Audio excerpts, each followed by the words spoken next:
La défaite n'est pas votre destinée. Le psaume 91 a plusieurs passages qui sont de nature à nous soutenir dans notre foi. Par exemple, on va dire que 1000 tombent à ton côté, 10 000 à ta droite, tu ne seras pas atteint. Qu'il y ait des pestes, tu ne seras pas atteint. C'est-à-dire, peu importe les problèmes, Dieu va te soutenir. Mais on ne doit pas oublier qu'il y a deux passages clés. Il y a le psaume 91, déjà le verset 1. Ensuite, dans le même psaume 91, le verset 14, il y a deux clés. La première clé nous dit ceci, au tout début du psaume 91, « Qui demeure à l'abri du Très-Haut repose à l'ombre du Tout-Puissant » et le verset 14 dit, « Parce qu'il m'aime, je le délivrerai. » Deux secrets, rester sous la présence de Dieu, le verset 1, c'est-à-dire sous la volonté de Dieu, sous ce que sa parole veut que nous puissions faire, comment sa parole veut que nous puissions penser, comment est-ce que la Bible veut que nous puissions réagir.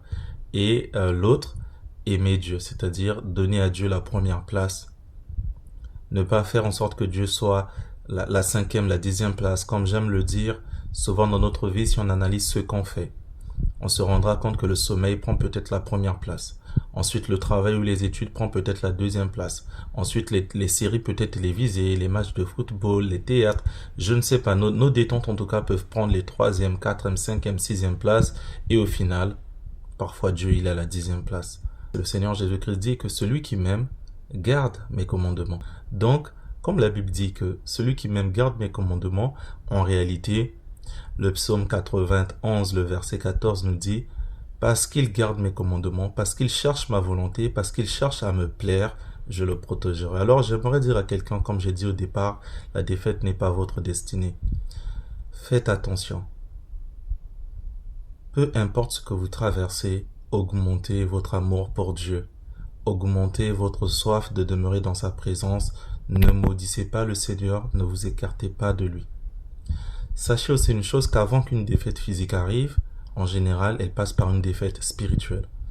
La défaite spirituelle peut se manifester par le fait que vous puissiez beaucoup maintenant être en stress, beaucoup avoir une certaine peur, avoir une inquiétude, avoir l'impression d'être perturbé. Souvent, ça, ce sont des signes du démon qui nous combat. Souvent, lorsque le diable nous combat, lorsque les démons nous combattent, lorsque les adversaires, parce qu'il y a même des humains qui sont du mauvais camp, nous combattent, Dieu nous a fait grâce de recevoir certains signes qui sont du type malaise. Vous avez l'impression que vous devez faire quelque chose, mais vous ne savez pas quoi faire. Vous êtes dans l'anxiété, vous êtes perturbé. Souvent, ça, ce sont des signes aussi qui montrent que spirituellement, on est attaqué. Vous avez la paresse, vous n'arrivez plus à prier.